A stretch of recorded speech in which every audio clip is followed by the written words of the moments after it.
विक्रम सिंह साहब, आप बताइए किस तरह से मुंबई में एक कार का मिलना, मुकेश अंबानी के पूरे परिवार को धमकी की बात सामने आना, जैश-उल हिंद का जिम्मेदारी लेना और तार दिल्ली की तिहाड़ जेल से जुड़ना, ये सारी बातें किस ओर इशारा कर रही हैं? केस बहुत उलझता नहीं जा रहा?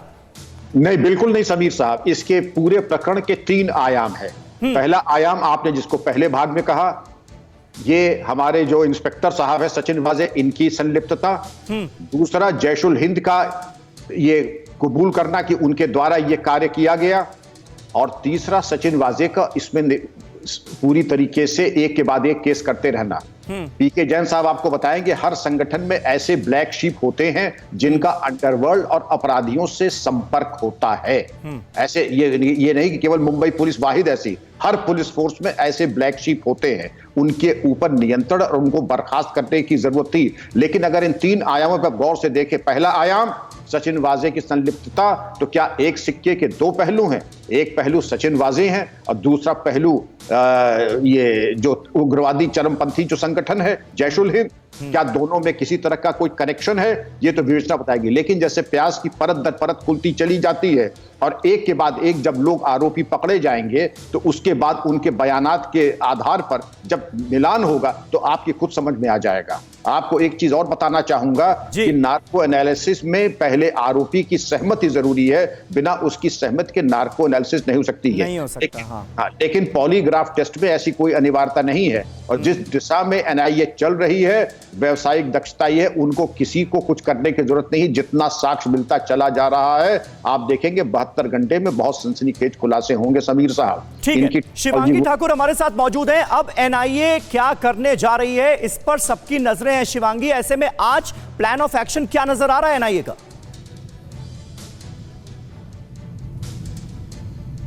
देखिए समीर, प्लान ऑफ एक्शन यही है कि सबसे पहले उनको कोर्ट में पेश किया जाएगा, लेकिन उससे भी पहले उनका मेडिकल कराया जाएगा। और जैसा कि हम सब जानते हैं कोरोना का समय चल रहा है, उनका कोरोना टेस्ट भी कराया जाएगा। जिसके बाद एनआईए जो है वो रिमांड उनकी मांगेगी और पूछताछ आगे बढ़ेगी। वहीं सरकार और विपक्ष के बीच हम देख रहे हैं लड़ाई शुरू है, जहां एक तरफ सरकार ये कहती है कि क्यों आखिर इसकी बलि दे दी गई सचिन वाजे की और क्यों इनको लादेन कहा जा रहा है, कोई लादेन तो नहीं। वहीं दूसरी ओर विपक्ष भी कह रहा है कि आप क्यों बचाव में उतरे हैं, आप सब लोग बचाव कर रहे हैं।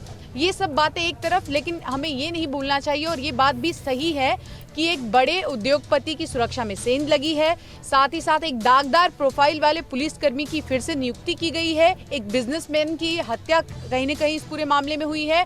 और अब खुलकर देखा जा रहा है, संजय राउत ये सवाल खड़ा करते हैं कि जब आप इस मामले में बात कर रहे हैं, जब पूजा चौहान की आत्महत्या के मामले में बात कर रहे हैं, जिसमें हालांकि मौजूदा सरकार के एक मंत्री को इस्तीफा भी देना पड़ा, तो ऐसे में मोहन डेलकर और साथ ही अन्वय नायक के मामले में आप लोग बात क्यों नहीं करते? साथ ही आपको बताएं कि मौजूदा सरकार इस बात से भी खफा है कि क्यों देवेंद्र फडणवीस के पास सारे सीडीआर जा रहे हैं। एटीएस जिस मामले की जांच कर रही है उसके इंटरनल डिटेल्स उनके पास क्यों जा रहे हैं? सदन में जब ये सवाल खड़ा किया था देवेंद्र फडणवीस ने, उसके बाद भी हमने देखा था आनंद फानन में एक मीटिंग की गई थी सीएम, डिप्टी सीएम और होम मिनिस्टर की, जिसके बाद उन्होंने प्रेस कॉन्फ्रेंस भी की। तो राजनीति शुरू है, साथ ही पुलिस 2 गुटों में बटी हुई है और कोर्ट अपनी ओर से काम करेगा, एनआईए अपनी ओर से काम करेगा। बस नजरें इसी पर है कि और कौन-कौन इसमें सहयोगी था, कौन-कौन उनको बचा रहा था।